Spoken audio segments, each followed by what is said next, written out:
This is SBR's Football Betting Daily.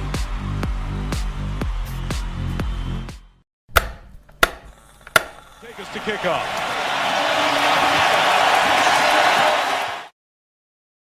Welcome into the student section for November 29th, Thursday, going over college football championship weekend. He's the big man on campus. I am Drew Martin, going to be going all over it from a betting perspective. Also throwing a little college basketball towards the end. See if anything's on big man's mind for tonight's card, maybe tomorrow's card. Big man, without further ado, welcome into the show. How's your Thursday going, man? Doing good, Drew. How are you? I'm good. Thursdays are always a busy day. It seems like, one day removed from the weekend, just a lot of content to be produced in the betting markets. Are your Thursdays the busiest day of the week? I wouldn't say it's the busiest. And Wednesday I have a pretty busy day.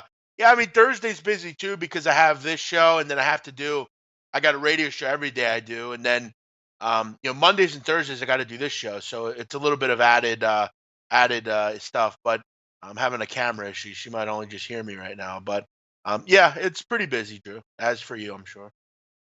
Yeah, for sure. And just keep trucking along. If you're having a camera issue, we can hear you just fine. Hey, yesterday's roundtable, it was a great show. Did you enjoy it?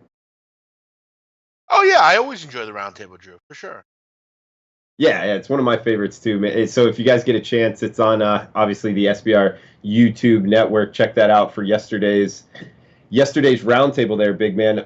Championship weekend, is this normally a weekend that you have a lot of bets down on college football, or do you start to kind of limit the volume this time of year? I'm pretty limited in general, Drew. I don't really add or subtract. I try to just find spots that I like. I'm always somewhat of a low volume player. But yeah, I'll definitely open it up. Like this week, I'll be more, a bit more interested in the FCS playoffs as well, because I think there's some value there. But I'm always pretty low volume for the most part. So I don't really change as far as whether there's less games or whatever. Okay. And we got two games we need to go over for the SBR content schedule, the ACC Championship and the Big Ten Championship. Two big games here. And then we can really open it up. So guys in the chat box, let us know what you want to hear, what you're betting, and we'll get to that, bring it into the show. But we got 8 p.m. Eastern kickoff Saturday night. Pittsburgh-Clemson, big man. 52.5 being the total, 27.5 the Clemson Tigers laying in the championship game, neutral site game here in Charlotte, I believe. What's your kind of opinion in betting Pitt-Clemson here? I think this is a pretty bad matchup for Pittsburgh, to be honest. You look at kind of what Clemson can do, frankly, against the run, and it's quite amazing, really. This team is historically good against the run. They're giving up 2.1 yards a carry, which I believe over the last 5 years is the best number in the history of college football. So this team doesn't give up anything on the ground, and that's really how Pittsburgh moves the football. They're not good through the air. They're 120th in the country in passing yards per game. They just don't have a lot of playmakers, Drew. And outside of Quadri Olison and Darren Hall on the ground, they don't have many playmakers. I think defensively they'll struggle. They're not great against really anybody. And I just look at this game and it just screams blowout to me. I don't think Clemson's going to be surprised by Pitt. I know they've lost to them in the past, but I don't think there's much that this team does in Pittsburgh that is going to bother Clemson. I don't think they leave much doubt here. I think they win comfortably. Okay. And yeah, big man, just because your video is like that, we can hear you just fine, so don't worry about that. But I totally agree with you. if I'm playing this game, I'm laying. I think actually Clemson's trouble with Pitt in the past will help them here. I think this is a Pitt team that really it almost brings up another kind of thought in my head at where we are in college football of we got Rodrigo in the telling me something in the chat, but yeah, your video is just fine, man. Or your video isn't, but your voice is just fine. Big man, as far as have we gotten past needing championship games in college football? In your opinion, do we kind of need to do away with this? Yeah, I don't know that I really understand the point of it. Why not just have the best record and you have the certain tiebreakers or whatever. I don't really think you need these games. There's a lot of things about college football that I think are wasteful. Obviously, the fact that there's thousands of bowl games, the fact that the playoff situation is such a mess, the stupid non-conference games that don't add any value except for teams that aren't good and need money. There's just a lot of things about college football that are bad. But yeah, I mean another one to add to that. I mean conference championships and really college basketball and football are both really pointless, frankly. So yeah, I would do away with them. But hey, as bettors, I think it allows us to have more of a bettable opportunity. But hey, Drew, if I could tell you, we were having some issues with our chat box this morning, so I don't know. You might be having them now. Okay. Also, with Pitt losing to Miami there at the end, that was kind of concerning to me as well. This Pitt team might be a kind of a fade even into the bowl game unless they're able to turn it around. So, yeah, it sounds like just Clemson or pass for us. I'm with you. I mean, at the chat box, I'm not seeing anything. Are you? Yeah, I think there's something wrong with it, man. To be honest, there was some shenanigans going on this morning with the chat box on our show. Someone I think had overtaken the chat. I don't know. Someone might have hacked it or something. I think I don't know. Something weird going on. Hacking job right now. Got to watch No, the out. thing I'm is, not seeing anything. all the listeners were getting banned for some reason. I don't know why. Man, that sounds a little scary. Hopefully we get it under control here. Marquise is saying he can't see the chat. Maybe it's up now though, because I could just see. I can't see a chat either, and I'll have to recheck it. But I haven't been using it because I don't see anything. I know, like I checked it on the show earlier, and their chat worked. So I don't know. Maybe now I see someone's chat coming in. I see one, but yeah, there's something wrong with it. We'll keep plugging along here, big man. We got Big Ten championship game using SBR odds right now. 321-322 the rotation number. Also an 8 p.m. Eastern game, so running congruent with the ACC championship. This one, from Indianapolis, I believe. 61 being the total. 14.5 or 14. Bookmaker showing 14.5 right now. Bet online at 14. That's Ohio State laying in a neutral site game. Big man, you want to have it this one first? What are your opinion here, Northwestern Ohio State? Yeah, this is the one game this week where I really don't have a huge opinion on it. But if I am playing this game, I mean, look, there's two ways to think about this. It's A, do you want to get down with a team in Northwestern that just covers numbers as an underdog? I mean, I don't know really how else to say that. They're terrific in the dog role. You have an Ohio State team here that's, I think, kind of licking their chops at an opportunity to say, you know what? We need to go in and win this game, 51-0. We need to put up as many points as we can. And they've been able to do that in the past. Remember a couple of years ago, they did it against Wisconsin, winning 59-0 or whatever. But they have a capable quarterback in Thorson. They can move the ball. They're a pretty good defense. They're a perfect type of team. They're kind of a mini Texas as far as the way they can cover. But I'll be honest, with an opportunity like this, I'm not in love with stepping in front of Ohio State. I think they win. I think they win comfortably. I think they send kind of a message. Big man, we got the chat box going. It's going now. So if you want to pull it up and have a look, or if not, that's cool too. I got an opinion here on this Big Ten championship game. I've bet it personally. I'm on Ohio State minus 14. We talked about it on the roundtable with my roundtable best bet. Couple reasons here. One being, the thought of style points are going to matter. So if the scenario happens where Ohio State's up 10 late in the game, they're not going to just kick a field goal, run out the clock. They're going to try to punch it in again. Outside of Georgia beating Alabama, they're still in the talk for the playoff. I would use that in your back pocket. Northwestern, a sub-100 team in terms of scoring offense going up against Ohio State, which in scoring offense, they're number 2 in the nation. Obviously, a big mismatch there as far as offense goes. Haskins over 4,000 yards passing, 40 touchdowns, only 7 picks. His numbers, really eye-popping towards you. Whereas Clayton Thorson, I always like betting on the better quarterback in most situations. 2,600 yards, 14 touchdowns, 12 interceptions. Ohio State's won 30 of the last 31 matchups between these two teams. I think Ohio State wins comfortably. And if it's a close game, you still have that in your back pocket of Ohio State wanting to kind of push on the gas pedal here and press the committee and get into the playoff game. So I'm on Ohio State minus 14 personally. Big man, anything to kind of follow up there in the Big Ten championship game before we move on? I mean, the only thing you're really going off of with Northwestern is they're good as an underdog. But again, they don't cover every single game as an underdog, and you have some different situations here. So, yeah, I would almost agree with you here. I mean, if you're betting Northwestern just because they're good as a dog, I think you have to look at some of the other things going on as well.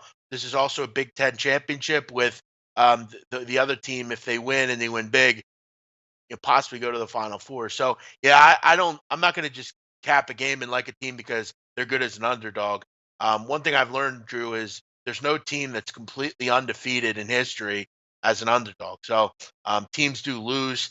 I like Thorson from a long perspective in the NFL over Haskins, but as a college quarterback, I mean Haskins I think is a terrific player. Okay. And Big Man, are you cool with your video being frozen and just kind of being radio mode?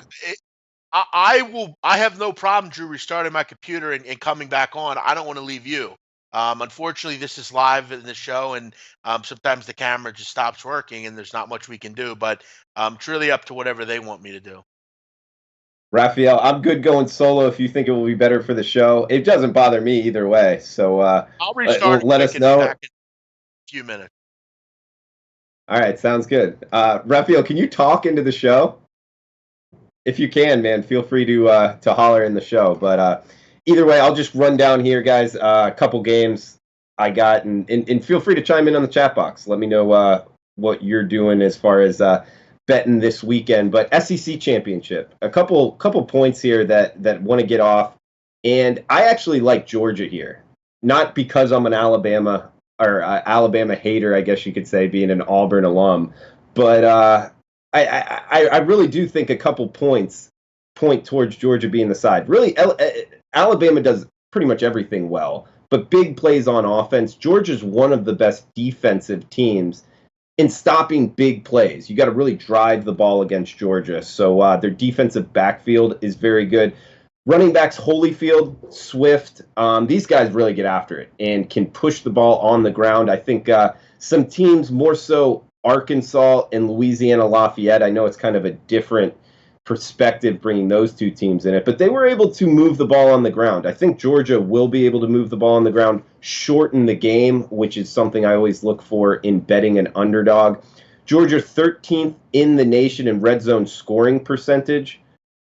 Raphael can't talk into the show. All right. Well, I'm going solo anyway. So in red zone scoring percentage, they're 13th in the nation. A lot of that has to do with they have struggled with touchdowns, but field goals. Rodrigo Blankenship, he's the guy, one of my favorite Division I players. He's the guy that has the glasses in his helmet. It's pretty awesome. He's my favorite kicker by far. He's really good too. So special teams goes towards Georgia. Jake Fromm, 62% completion percentage last year. This year he's flirting with 70% completion percentage. So understanding the offense. Yeah, they did lose against LSU on the road. Here it's going to be a different environment in Mercedes-Benz Stadium in Atlanta. If anything, Georgia will have a small advantage as far as fannies in the seats. It really is a neutral site game most times in the SEC championship game. The thing that really has me pointing towards Georgia is Bama is 1-8 against the number versus the last 9 teams that have averaged over 200 yards rushing that they've faced. That spans over this year and last year. Georgia qualifies for that. So anything 1-8 ATS is something I look for. So look, the Alabama tax is real. You're having to pay extra. They're expensive to bet on Alabama. Vegas, the offshore market, does not want more bets on Alabama. It shows 13.5 against the number 4 team in the nation is a little bit ridiculous, but maybe not. Alabama's looked made a lot of numbers look small. This could be one. I'm on Georgia. I like the Bulldogs in this one. Kevin, we need a live big man. Well, big man is restarting his computer, so hopefully we get it there. And we're also seeing a little bit of my background here, so I'm going to have to move it on the fly. Sorry about that, guys. It's a little bit unprofessional. I guess in the two-person thing, it wasn't as bad, but I don't know. I don't know what to do here. Just going to have to go as it is. Guys, I can see the chat. Casa, welcome in. Oscar, Marquise. Guys, feel free to chime in. What's on your mind? Sports betting, not sports betting, anything to do with that. Friday night's action. I like both of these two games. NIU, Northern Illinois versus Buffalo. 50.5 the total. Looks like we got Buffalo -3 or -3.5. I think Buffalo's the side. It's buy low opportunity on the Bulls, in my opinion. Northern Illinois, best defense in the conference. You got to give them that. Respect is due. But offense, it's not even close. What Lance Leopold has been able to build there in Buffalo is pretty respectable. They got a lot of talent in there. He's in his third or fourth year, so he's been able to build up the program. Great quarterback in Tyree Jackson. Everybody knows that. But it's even, thank you, Raphael. He's moving the camera. Dude, on the fly. You're the man, bro. Great producer there, Raphael. I wish you could get in on this conversation. He knows a lot about sports as well. Cool guy down there in Costa Rica. Northern Illinois, 6-6 ATS. Buffalo, 9-3 against the number. We got one thing to keep in mind if you're betting Northern Illinois. They're 2-9 as far as their over/under record. 9 unders on the season. Congrats if you've picked up on that early in the season. I think a lot of people are looking at this game, seeing Northern Illinois as their pedigree, and Buffalo, is kind of new to the mix last year and this year only. But I think there's more talent on the Buffalo side. I've bet Buffalo here. You can get a -3 right now using SBR odds. We got, make sure I can check this right now. 3s are all gone. Damn. Sorry about that, guys.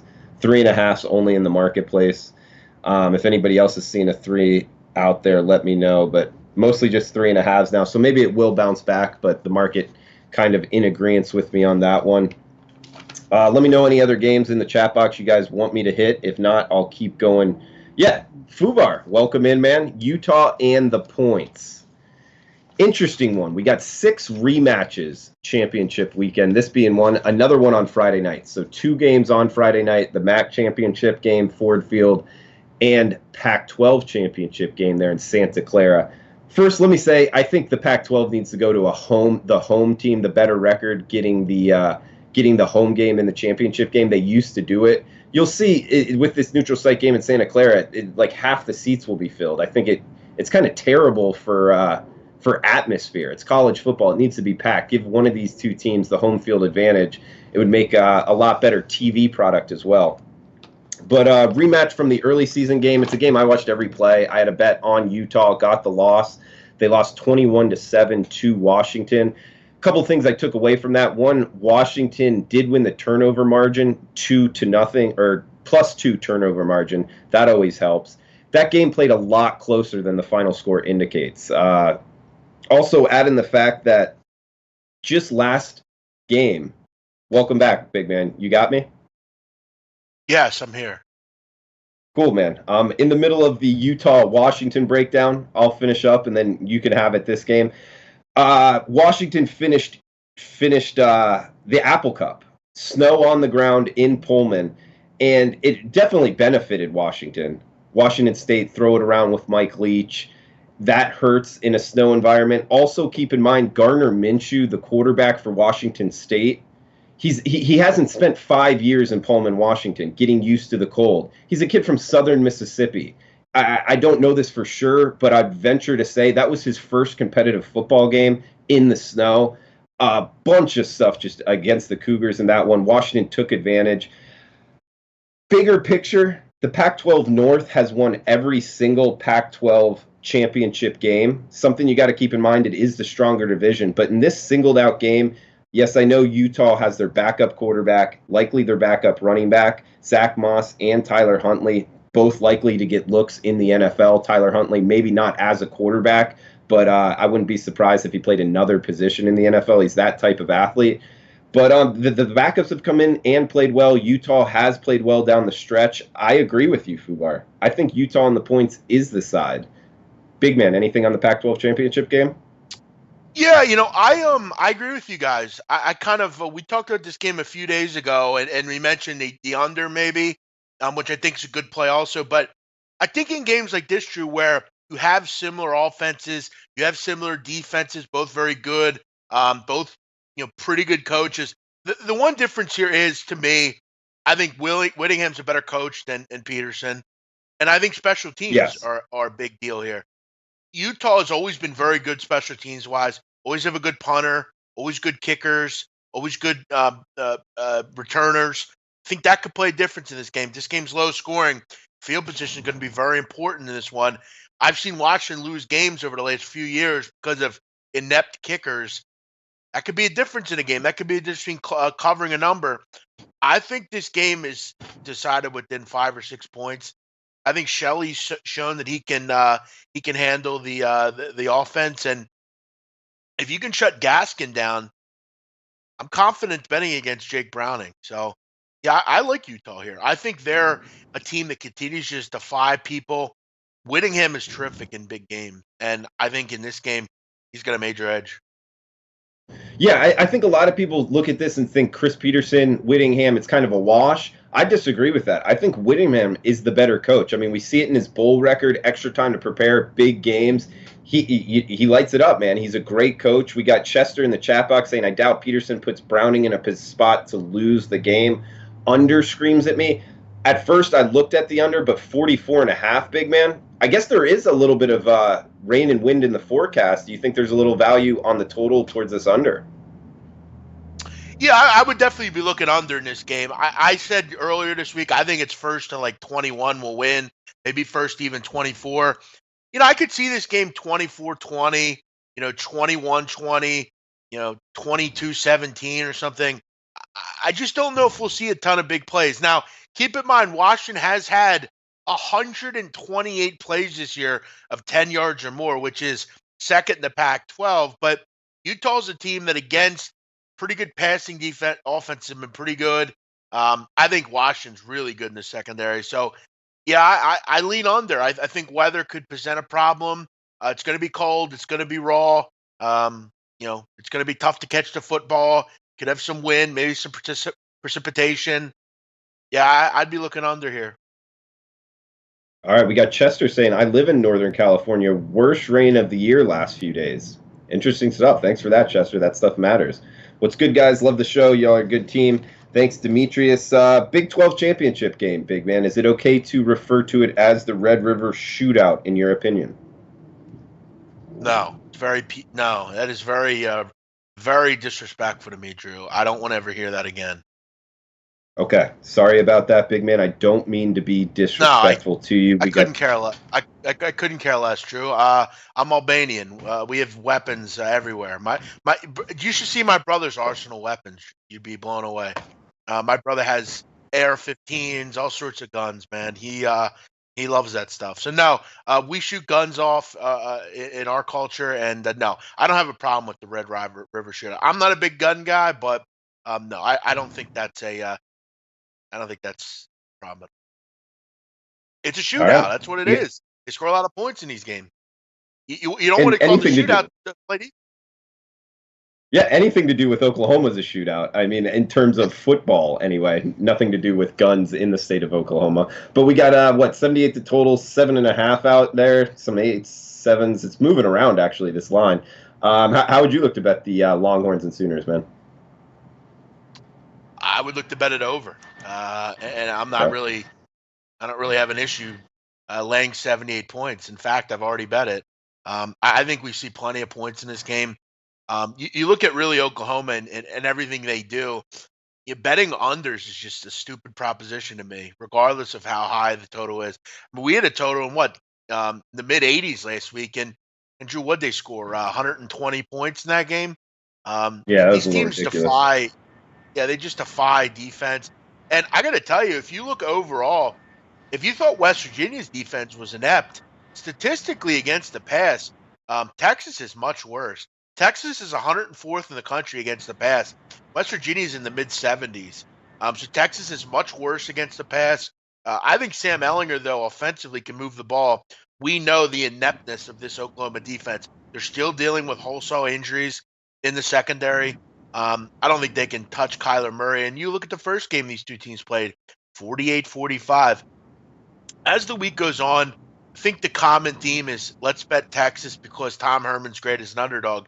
And while that might be so, it's very similar to the Northwestern game in the fact that while it is a good underdog game for a good underdog coach, there's a lot of different things in this game. You look at the fact that if Oklahoma wins this easily, they should be in the playoff.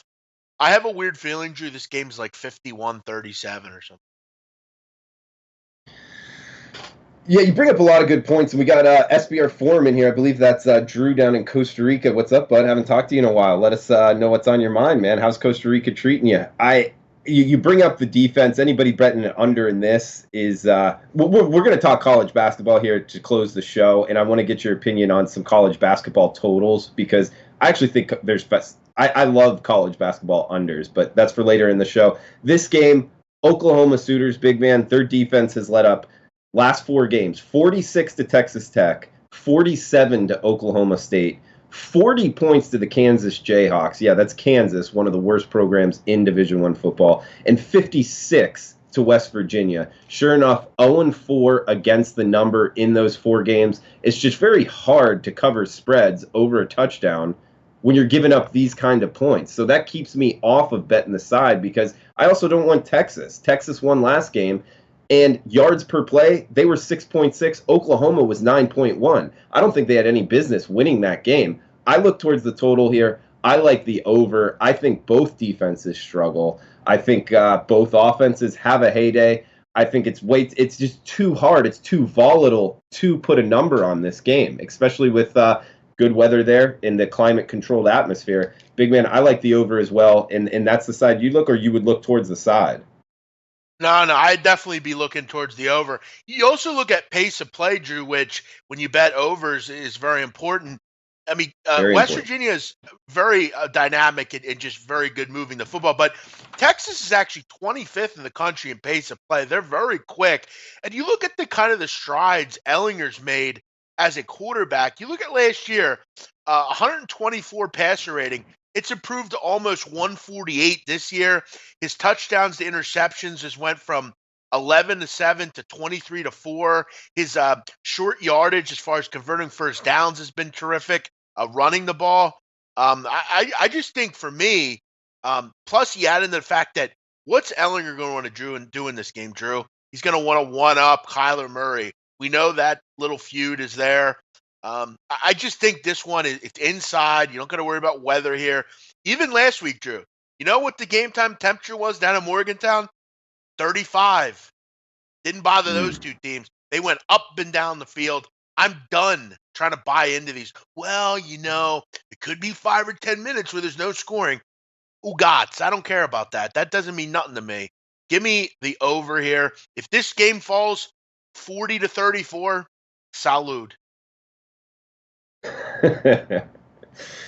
Big man, we got a question here for college basketball, which we'll get into in about five minutes or so, Demetrius. We'll get to that. Finish up college football here. Can't be talking Drew, BMOC, college football without bringing the Knights involved. We got UCF down to 364 the total. This has been a tricky handicap all week long, BMOC. I haven't talked to you about this one yet. Interested to get your opinion. Bet Online, guys, opened this UCF -10, took it off the board, came back. We're seeing it mostly 3.5s now out there in the marketplace using SBR odds right now. Make sure to check that out for the most up-to-date odds service and have more than one book, guys, so you can shop around. Big man, tricky handicap here. Mackenzie Milton not involved. Both defenses, you could say, struggling. How would you look to bet Memphis UCF for the AAC championship? Yeah, I mean, look, I think that I think this game is really close, and in a close game, to me, I want the more capable offense right now. To me, and I think that's Memphis. I don't know that I trust Darryl Mack. I mean, Darryl Mack is more of a runner as opposed to a passer. Big kid, 6'3", 230. And I'm sure they'll take some shots down the field, but if he's not consistent, you got to wonder how this team will move the ball. Memphis, we know, can move the ball. Good offense. Darrell Henderson is, to me, one of the best running backs in the country. He is just fantastic. And you look down, you look down the way they played this year. I mean, he was very good in the title game last year. He ran for 199 yards in the game in October. I just think he's kind of the difference here. And frankly, I haven't really trusted UCF's defense all year. I want the more dynamic offense. Shane Milton went down. You would hope, you wish they would have got a little bit more time to maybe prepare for this game with the backup, but freshman backup who can't throw the ball particularly well, I got to lean towards the dog here. Really? Okay. Like in Memphis there. A lot of people are, big man. You're definitely not alone. It seems like, obviously just look at the line movement alone. At this point in the college football season, I don't know if we've ever seen an opening line at 10 move to 3. At least I haven't seen a full touchdown move in week 14 championship weekend. Have you ever seen this before, big man? No, but I'm also clear and sure that we haven't seen an injury quite like this either. You have, possibly, a guy there's not really many more important players to their team than Mackenzie Milton. So, yeah, obviously that makes sense. But yeah, I mean, you don't see big moves like this. This is almost like a move in the first week or two. Exactly. The first week or two, more totals 7-point moves, not side 7 points in week 14. It's the first time I can remember seeing this. You bring up Mac, 6'3", 220. His numbers aren't sexy. He was what, 5 of 18, something like that, under 100 yards passing in the USF game. His ECU numbers, where he started, played on the road, very, very pedestrian. However, big man, both games, they won with ease. So I do bring that into account, where he has game managed and brought the team to a victory. By the way, both covers, so he's 2-0 ATS. Memphis defense, 5.4 yards per play given up. So when the mainstream media, everybody points towards UCF's defense very much struggling, UCF's defense is only 5.2 yards per play. So I think you can point towards UCF actually having the stronger defense in this matchup. This game now being in Orlando in the Bounce House, in my opinion, granted I'm biased, I've been there, I've seen it on a Saturday night, it was wild. It's, in my opinion, the strongest home field advantage in the group of 5. That all points me towards UCF being -3. Got to also admit, I have made money on UCF this year, so I don't want to jump off the train, big man. There is a little bit of fandom involved, but I have bet UCF -3, man. Yeah, and I think that has a lot to do with it. Your fandom, which isn't surprising. All right, guys. Any more college football you want to get into? 10 was with Milton, Drew. Anything else tickling your fancy, big man? Yeah, I want to kind of talk quickly about an FCS game, Drew. This Colgate JMU game. I've discussed Colgate. If you haven't seen them play defense, it's quite amazing. I mean, they are unbelievable defensively, Drew. To the tune of they give up like 200 yards a game. Like they're really unreal on defense. And they're hosting a playoff game up at Colgate. Their first playoff game for a long time. They haven't been here in a while at home. They haven't played since the Army game, so they've been off for a little bit. They're playing JMU, James Madison, who is a 7-point favorite in this game. Colgate getting 7 at home. I think the number's too high. Colgate are a terrific defensive team. JMU are kind of similar to them. These teams are both really good on defense. It should be a low-scoring game. The total is only 36.5 for a reason.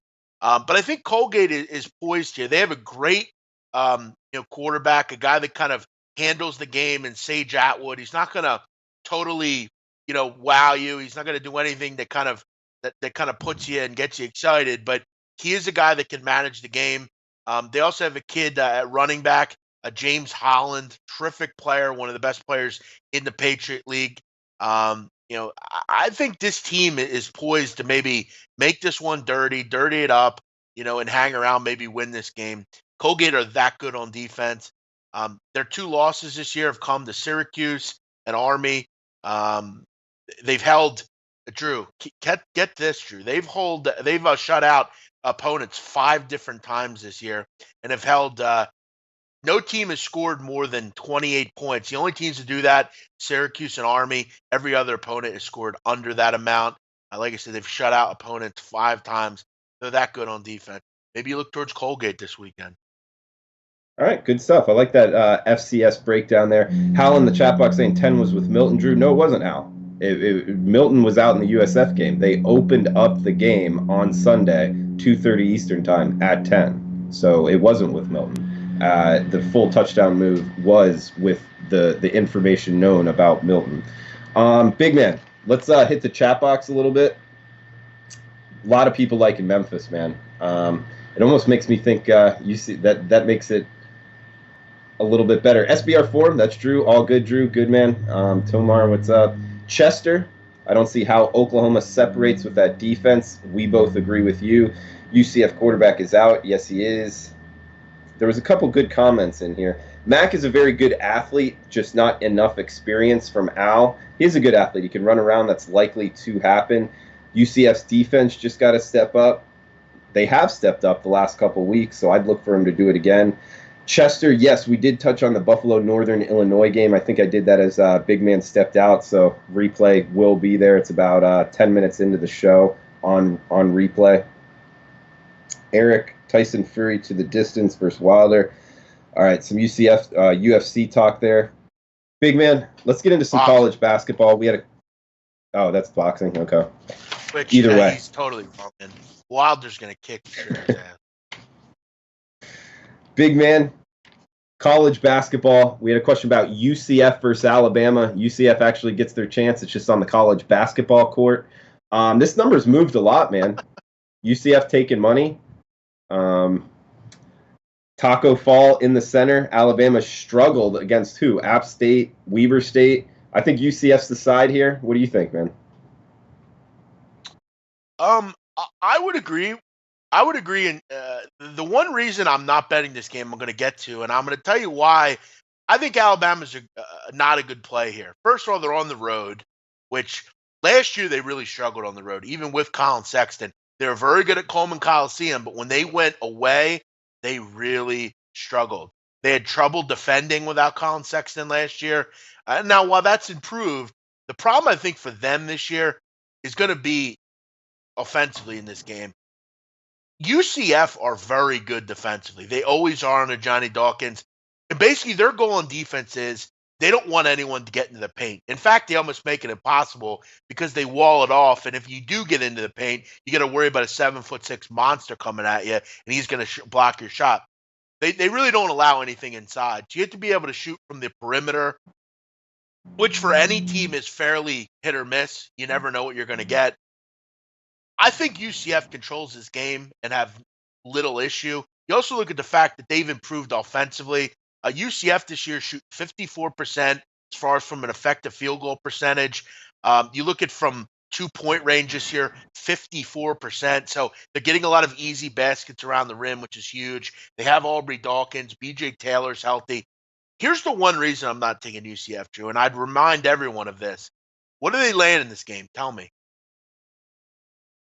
It was 4.5. Then I saw it up to 7.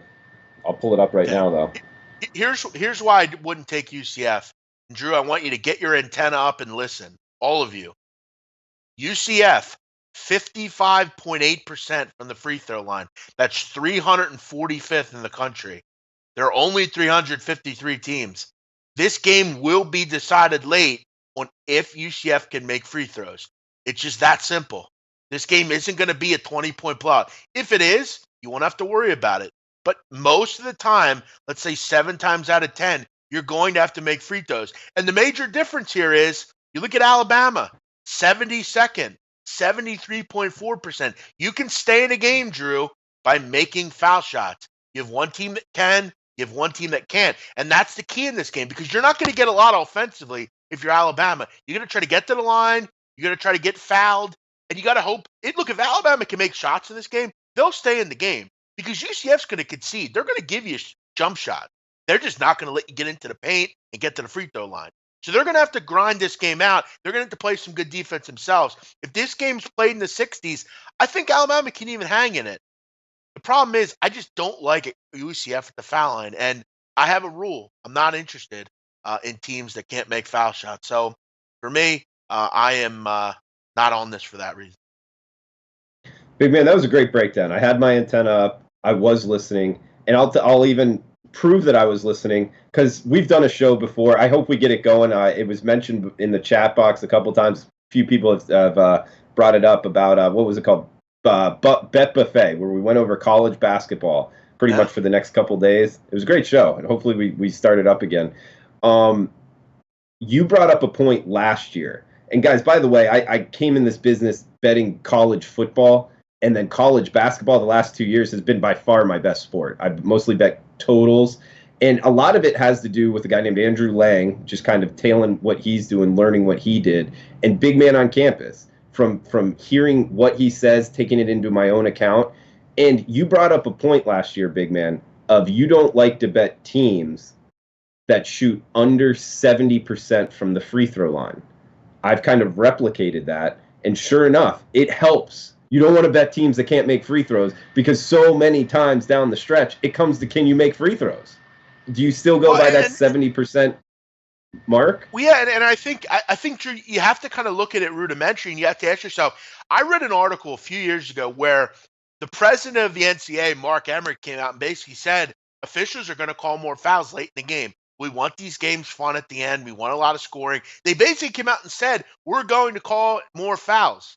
Okay, and when you're laying a 5 or 6 point number in basketball, and let's say you're on the road or wherever you are, you have to make foul shots. You have to look at box scores. Look at box scores, Drew. That's what I do. Take yourself and go look at these box scores and look at these teams that aren't good. Look at, for instance, Drew, let's go over some of the teams right now that are high up free throw percentage wise. Utah State, number 2 in the country. They're playing some of the best basketball they've ever played. Loyola Marymount, 81%. They're being featured as far as from an analytical perspective, one of the best teams in the country right now with the way they play offense. Northern Colorado under Jeff Linder, they're playing some good basketball. They're doing good things. Mississippi State, top 10. Davidson, South Dakota State, all these teams good offensively. They close games out. And I'm sure if you look against the spread, most of these teams are very high up against the spread.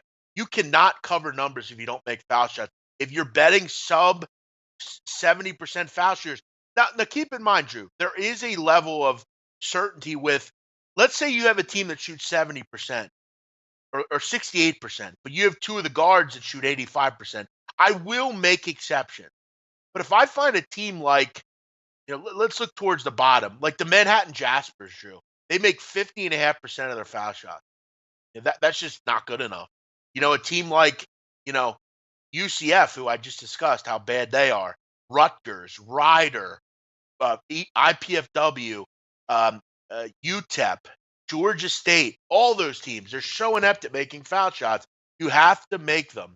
And I'm telling you, if you look against the spread, I'm sure if you pull the ATS numbers up right now, it won't be any secret that most of the teams up top either, and it's hard to say now just because there are so many blowouts. So a lot of that against the spread stuff just has to do with blowouts. But look at the middle of the year. Guaranteed, Drew, most of the teams that make foul shots, Villanova, terrific foul shooting team last year. All those teams in the Final Four, they make foul shots. That's how you win games.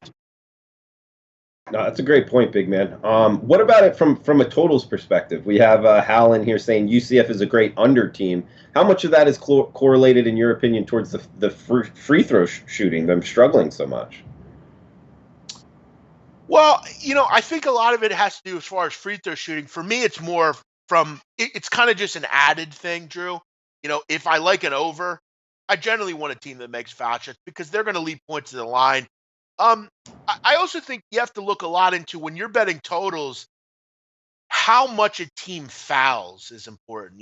Are they a team that can play a high basketball IQ without fouling? For instance, Drew, when Bo Ryan was at Wisconsin, and even Greg Gard now, he is a tactician at teaching those teams not to foul. You look at throughout the year, they're always very high as far as fouls committed.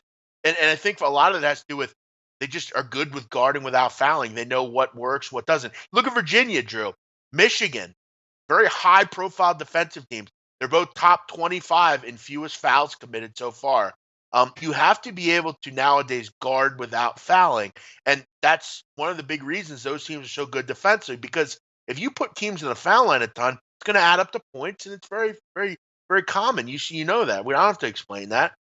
That comes into a lot. Look, if you're betting on teams that foul a ton, they're probably going to be good over teams because they're putting teams in a foul line. They're probably not good from a defensive perspective because when you have a team that fouls a lot, generally that means they're playing lazy defense.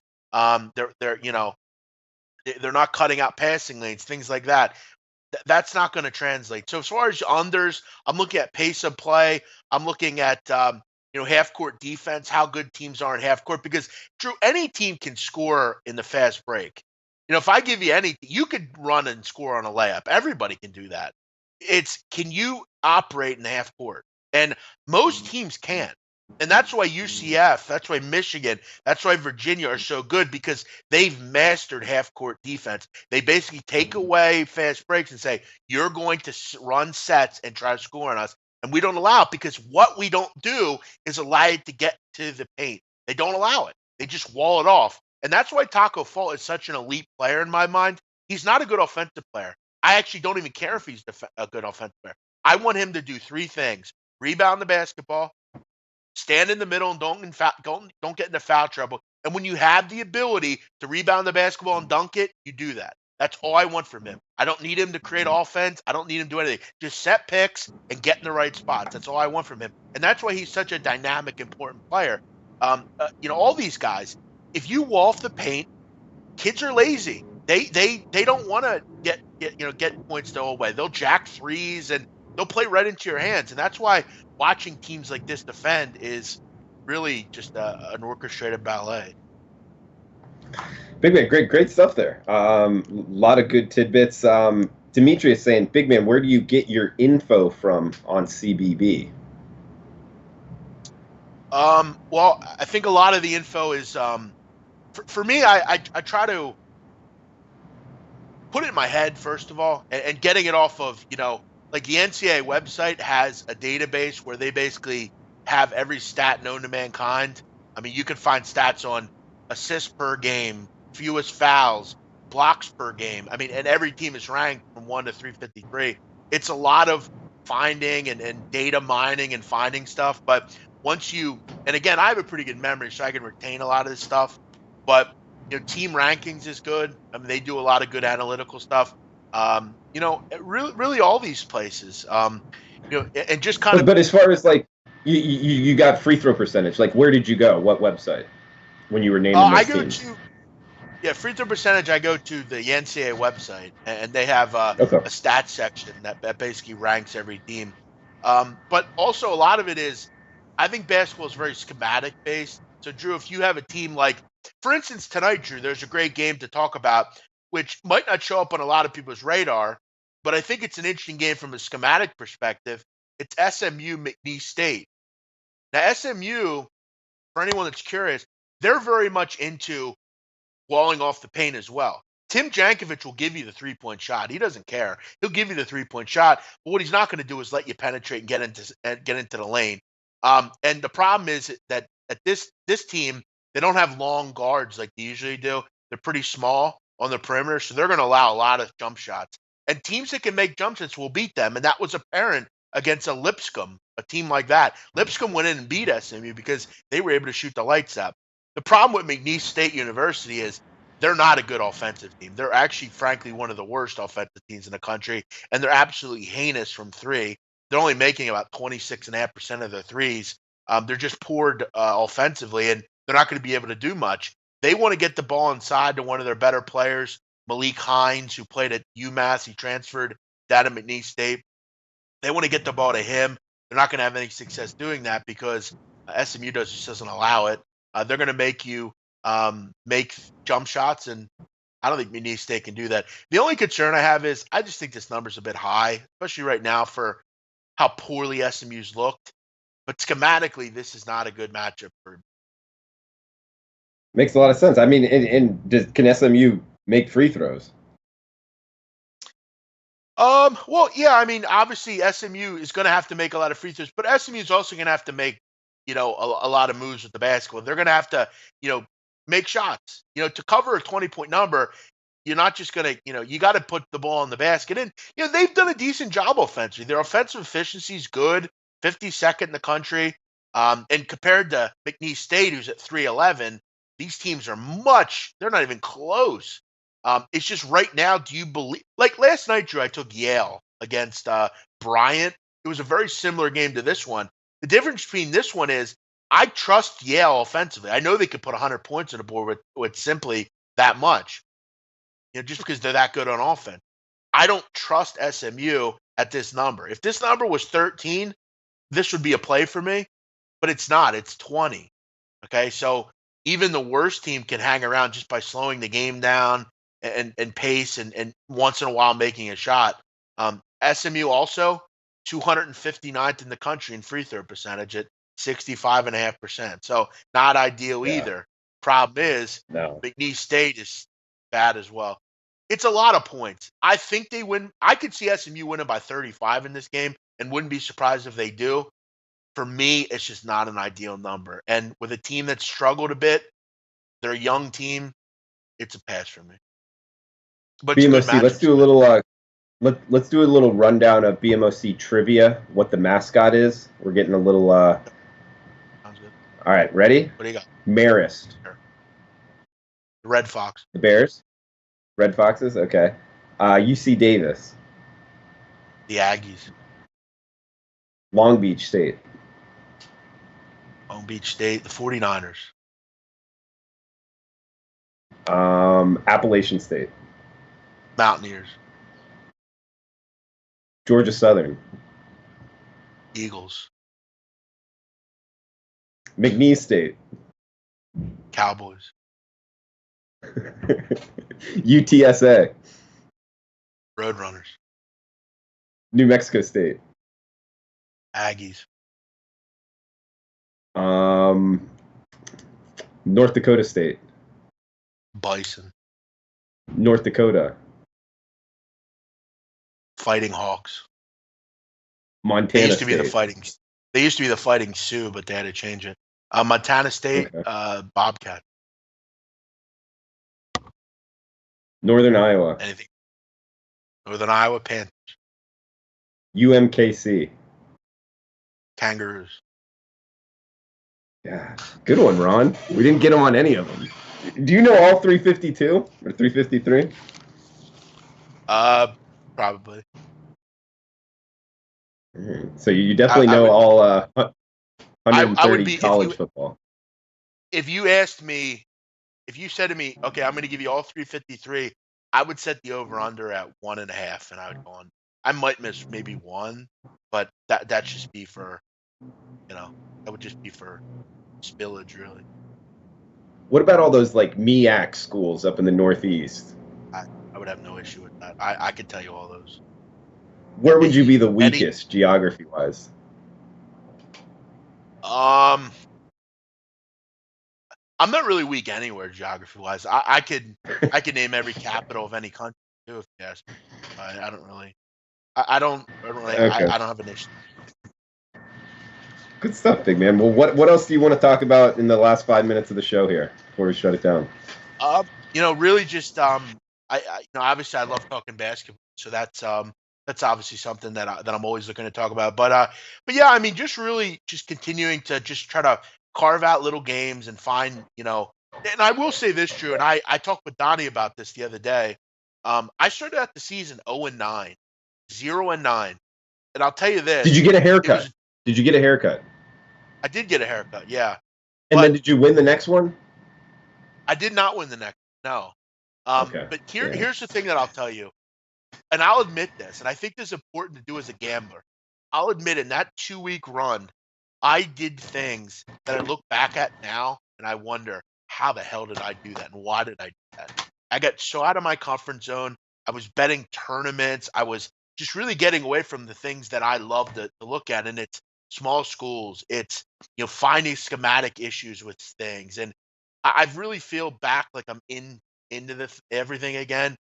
And you're going to go through that as a handicapper. You have to admit and understand, these people out there that say they win every game, I wouldn't pay any mind to them because it's not true. You've done this a long time. As much as maybe you don't like me or you won't believe what I say, I've been doing this a long time, and I know when you win. I've lost a lot. I've won a lot.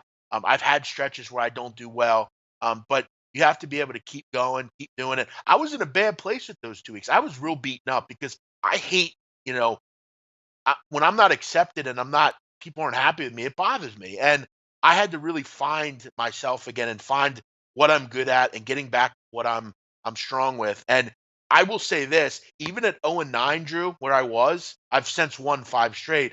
I am the best college basketball person in the country, and I will put that up against anybody. There's no one on earth that can talk about it better than me, other than maybe 1 or 2 people, and I respect them highly. I'm Jay happy to have Billis? people like you. I would shred Jay Billis. Jay Billis doesn't know anything about anything outside like the top 64 teams. Like Jay Billis couldn't tell you one thing about Campbell. I can. Okay. There are the only people that I think are probably stronger than me are there's a guy at the Action Network, Jordan Majewski. He's very good. There's a few guys, bloggers that are very good. There's a guy named Reegs, who I'm friends with at Barstool. He's very good at particularly the top 200. There are some smart guys for sure. But from a betting perspective and being able to kind of find the stuff through a schematic matchup, I think I'm one of the best. So I appreciate all the kind words that people gave me. You're gonna have to recognize though, you will go through these. And Drew, I'm sure you've been through them as well. So I always enjoy doing these shows with you, man. We have good chats for sure. Yeah, for sure, man. And we're hopefully we can keep it going throughout. We got a couple questions here. Paul saying, is this all CBB or are we covering CFB championship games? Yeah, Paul, pretty much most of the show was CFB. We changed it to CBB here towards the end.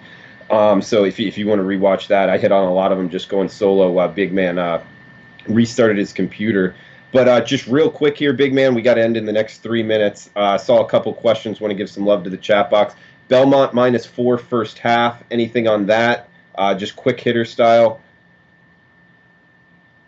Yeah, I mean Sanford's actually the best ATS team in the country. They're 7-0 against the spread, which is quite amazing.